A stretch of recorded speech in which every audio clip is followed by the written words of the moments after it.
I've always been a fan of cheap rent, but I should have known that a 2-bedroom apartment for $600 a month was too good to be true.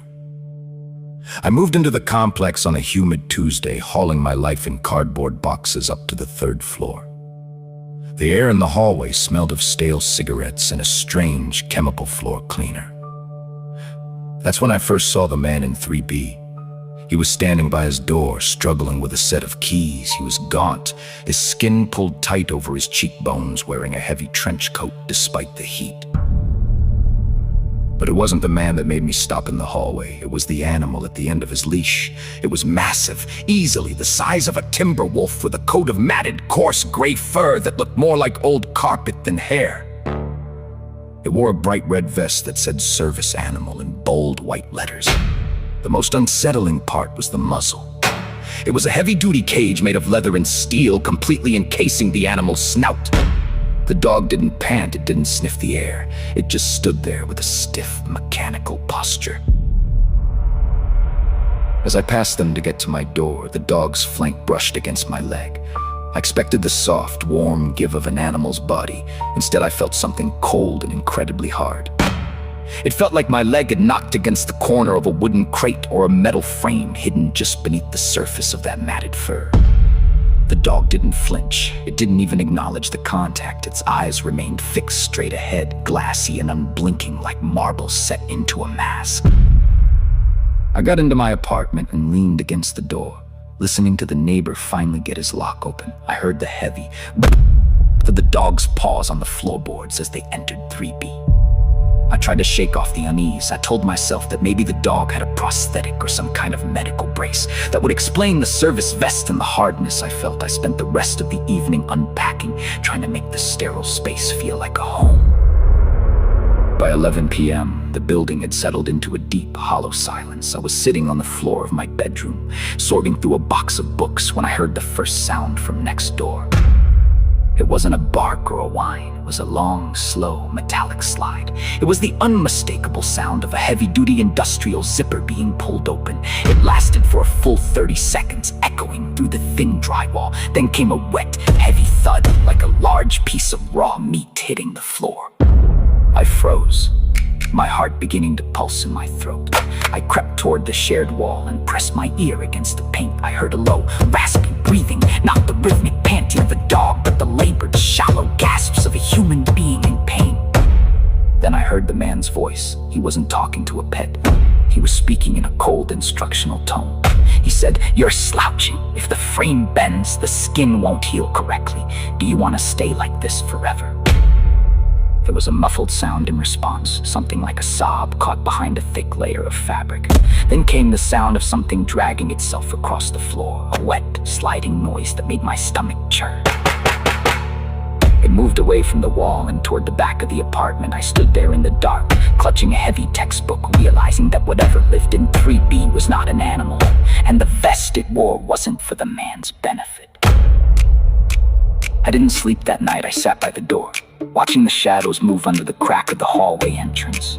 Every few hours, the dragging sound would return, followed by the sound of the man clicking a stopwatch again. He would say, "Walk like a dog, or I'll tighten the muzzle."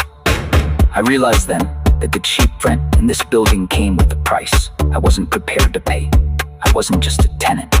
I was an observer to a process that defied every law of nature.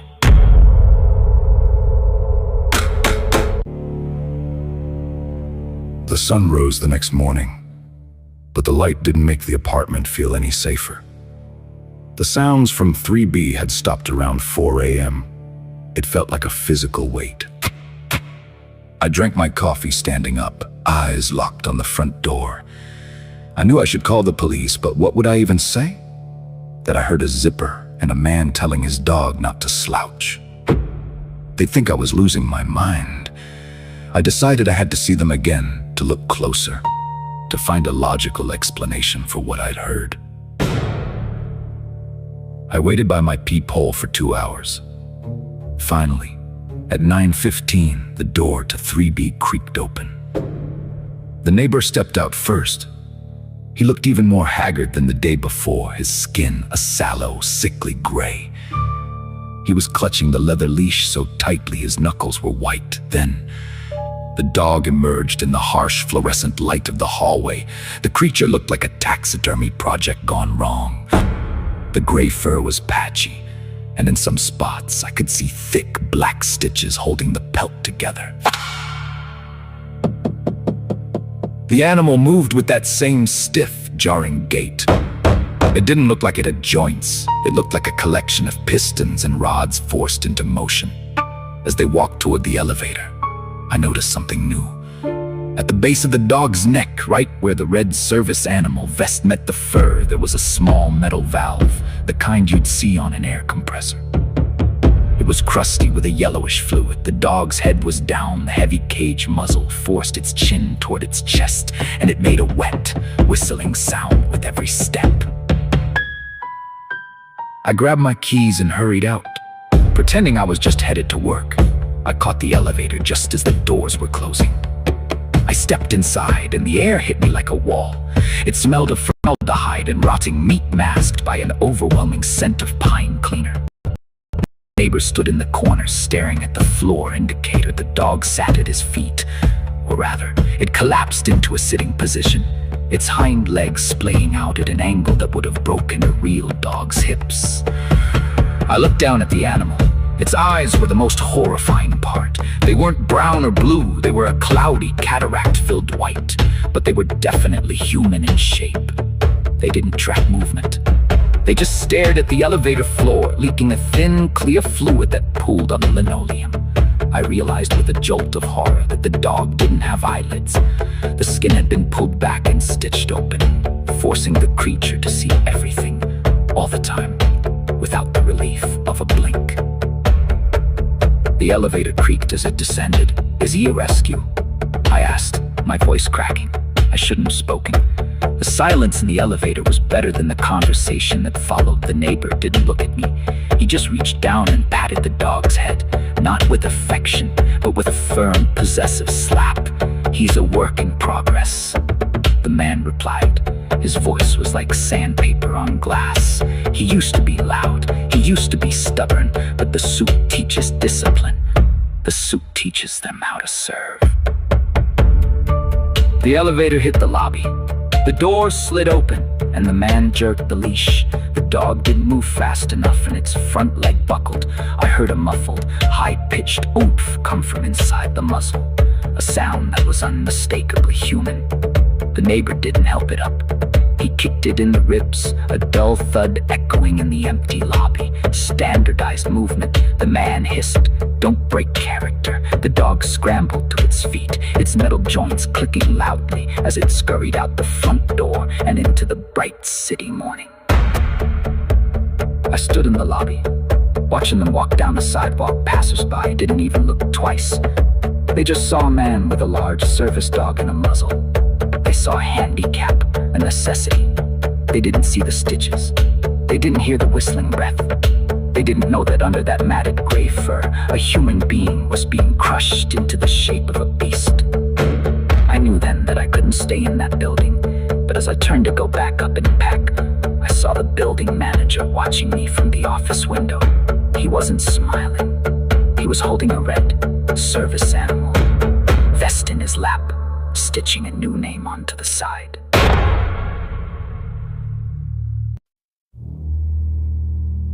The sight of the building manager holding that red vest sent a cold spike of adrenaline through my chest. I didn't go back to my apartment.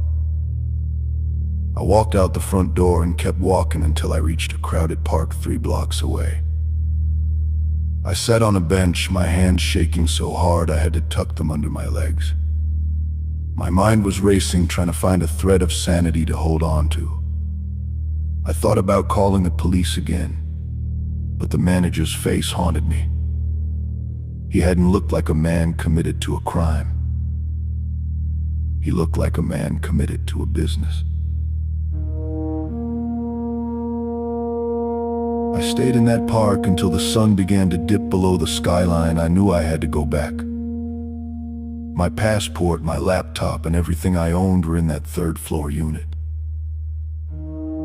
I told myself I would go in, grab my essentials, and find a motel. I'd figure out the rest later. When I returned to the apartment complex, the lobby was empty. The manager's office was dark, the blinds drawn tight. The silence was absolute, broken only by the hum of the vending machine and the distant groan of the elevator cables. I bypassed the elevator and took the stairs. My footsteps echoed against the concrete, a hollow, lonely sound. When I reached the third floor, I stopped at the heavy fire door. I listened, nothing. I pushed the door open an inch and peered into the hallway. The lights were flickering. One of the long fluorescent tubes was dying, casting rhythmic, stuttering shadows across the floor. I crept toward my door, my keys already out, ready to make a quick exit. As I passed Unit 3B, I noticed the door was slightly ajar. Only a few inches, but enough to see a sliver of the interior. I should have kept walking. I should have ignored it, but the smell, that cloying mixture of pine and decay, was stronger than ever. Pulling at my curiosity like a hook, I leaned closer, my heart thumping against my ribs like a trapped bird. The apartment inside was stripped bare, no furniture, no rugs, just rows of heavy metal frames bolted to the floor, shaped like various animals. In the center of the room, under a single hanging light bulb, was the dog. It wasn't on its leash. It was suspended from the ceiling by thick chains attached to the metal valve on its neck. The gray fur suit was partially unzipped, hanging off its shoulders like a discarded coat. I saw the back of the person inside. Their skin was a map of surgical scars and silver staples. The spine had been fused with metal rods, forced into a permanent arch. They were breathing in slow, agonizing rattles, their ribs pushing against the stretched skin.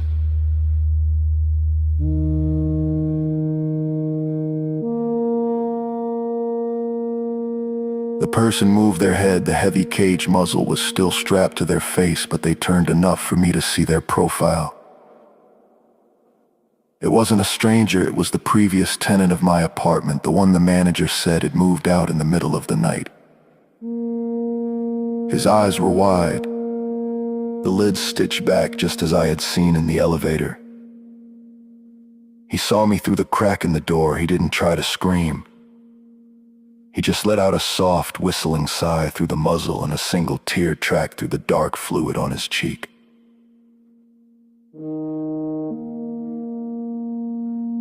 I backed away, a sob rising in my throat. I turned to run for my own door, but I stopped dead. Standing at the end of the hallway, blocking the exit to the stairs, was the neighbor from 3B. He wasn't wearing his trench coat anymore. He was wearing a blood-stained apron and holding a large, curved needle. He didn't look angry. He looked disappointed. It's rude to peer into the workshop. He said his voice was calm, almost fatherly. "We were gonna wait until your first month's rent was due. But I think you've shown a real aptitude for the service lifestyle."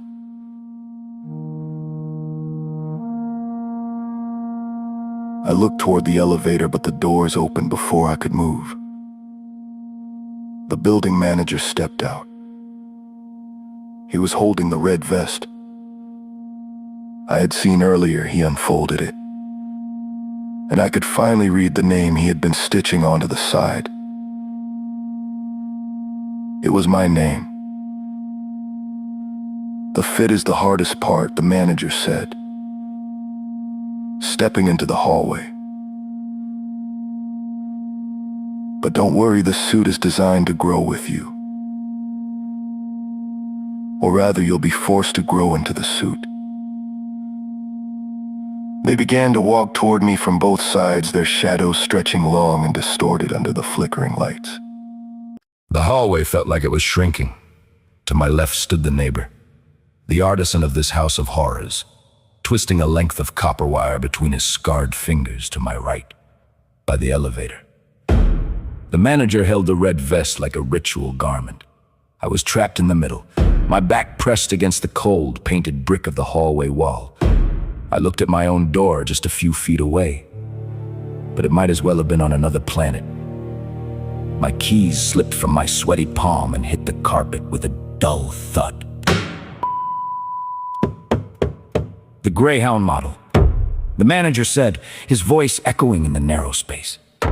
That's what we have planned for you. You're tall, lean, you have the right bone structure for speed. People pay a premium for the elegant ones. He stepped forward, his polished dress shoes clicking on the floor. He didn't look like a monster. He looked like a salesman discussing inventory. That was the most terrifying part. The utter normalcy of their tone while discussing the mutilation of my body.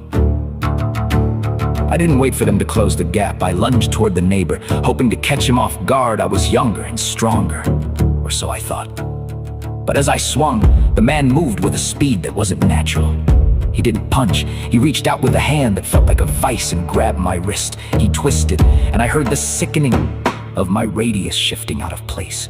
I screamed, but the sound was cut short as the manager slammed a heavy, cloth-covered object into the back of my head. The world dissolved into a blur of gray carpet and flickering lights. I felt myself being dragged, my heels scraping against the floorboards. I was conscious, but my limbs felt like lead, heavy and unresponsive. I heard the door to Unit 3B creak open. The smell of pine and decay rushed over me, thick enough to taste. They dragged me past the suspended dog I had seen earlier. As my eyes rolled in their sockets, I saw the creature twitching in its chains, its white, lidless eyes watching me with a look of profound, silent pity. They hoisted me up and threw me onto one of the metal frames bolted to the floor. It was cold and smelled of old blood. My arms were pulled back and my legs forced down, my spine arching over a central steel bar. I felt the bite of leather straps as they secured my wrists and ankles to the frame. The neighbor leaned over me, his face inches from mine. He smelled like tobacco and antiseptic. He held up a small silver scalpel and tapped it against the side of my neck. We start with the vocal cords, he whispered. It makes the rest of the fitting so much quieter for the other tenants. The manager stood by the door, checking his watch. Make it quick. The shipment of internal braces arrives at midnight, and we need the chest cavity prepped by then. He turned off the main light, leaving only the single, swinging bulb over my head. The shadows danced across the walls, taking the shapes of distorted animals. I tried to thrash, to scream, to do anything, but the straps were too tight. The neighbor reached for a bottle of thick, yellowish fluid, the same stuff I had seen leaking from the metal valve on the dog. He poured the liquid into a syringe. This is the curing agent, he explained, his voice almost melodic now. It softens the cartilage. It makes the bone pliable like warm wax. It's a painful process, I won't lie. But once the frame is inserted and the skin is stapled shut, you won't remember what it was like to stand on two legs. You won't remember your name. You'll just be a very, very good boy. He pressed the needle into the base of my spine. I felt a cold, numbing sensation spread through my lower body, followed by a fire so intense I thought my blood was boiling. As the room began to spin, I heard the sound I'd been dreading since the first night. The long, slow slide of a heavy-duty industrial zipper. But this time, the sound wasn't coming from the apartment next door. It was coming from right underneath me.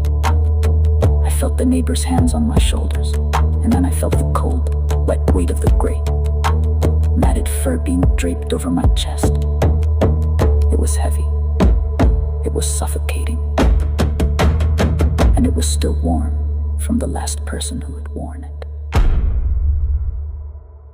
The fire in my spine eventually turned into a dull, throbbing ache. The curing agent had done its work. I could feel my ribs shifting, softening, as if my entire skeletal structure had become nothing more than wet clay. The neighbor worked in total silence now, his breath the only sound in the room besides the rhythmic click of his stapler. Every time the metal bit into my skin, anchoring the gray pelt to my own flesh, I felt a strange, detached sensation. My mind was retreating, hiding in the dark corners of my brain to escape what was happening to the surface. He fitted the internal braces next. I felt the cold steel rods being slid beneath my shoulder blades, forcing my arms into a permanent lock position.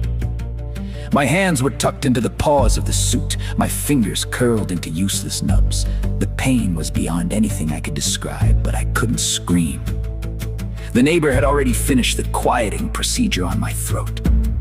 When I tried to cry out, all that emerged was a thin, whistling hiss through the surgical holes in my neck. "There," the neighbor whispered, standing back to admire his work. He grabbed the heavy leather and metal muzzle from a workbench. He didn't just strap it on, he bolted it into the frame. The weight of the steel cage pulled my head down, forcing my gaze toward the floor. My eyelids had been stitched wide, just like the others. I could see the blood-stained carpet, the discarded staples, and the neighbor's polished boots. I was no longer a person, I was a 130-pound silhouette of a beast. The building manager entered the room holding a leash. He clipped it to the valve at the base of my neck. "The new owner is downstairs," he said, checking his clipboard. "A wealthy woman in the suburbs. She wants a loyal protector, one that doesn't bark, doesn't shed, and never leaves her side. She paid double for the Greyhound model." The neighbor patted my matted gray flank. The sound was hollow, the sound of a drum made of skin and steel. "He's my best work yet," the neighbor replied. They unbolted the frame from the floor. For a moment, I collapsed, my new center of gravity completely foreign to me. But the internal braces held. They forced my body into a horizontal stance. With a sharp tug of the leash, I found myself moving. My legs moved in that stiff, mechanical gait I had mocked just days before. Scrape, thud, scrape. We walked out of Unit 3B and into the hallway. I passed my old apartment, the door still slightly ajar. I saw my half-packed boxes, my laptop, my life. All of it belonged to someone who didn't exist anymore. We rode the elevator down in silence. When the doors opened into the lobby, I saw the woman waiting. She was elegant, dressed in expensive silk, holding a bag of treats. She looked at me and smiled, but she didn't look into my eyes. No one ever looks into the eyes of a service animal. "He's beautiful," she cooed, reaching out to stroke the coarse, matted fur on my head. I felt her hand through the pelt, a distant, muffled pressure. I tried to speak, to tell her I was a man, to tell her to call for help, but all that came out was that wet whistle inside. She led me out to her car. As I was loaded into the back, I looked back at the apartment building one last time. In the third-floor window, I saw the neighbor and the manager standing side by side. They were already watching a new car pull into the parking lot, a young couple looking at the for rent sign. I wanted to howl, to warn them, to tear the suit apart from the inside. But the frame was too strong, the suit was too tight. I lowered my head, the metal muzzle resting heavily on the upholstery. The car pulled away from the curb. As we drove into the bright, uncaring world, I felt a strange, terrifying peace wash over me. The neighbor was right. Without the suit, I was afraid I was alone. But inside the suit, I had a purpose, I had a home, I had a mistress. I closed my mind to the memories of the sun and the feeling of walking upright. I accepted the weight of the steel. I accepted the red vest. I was no longer the tenant of 3A. I was a very, very good boy.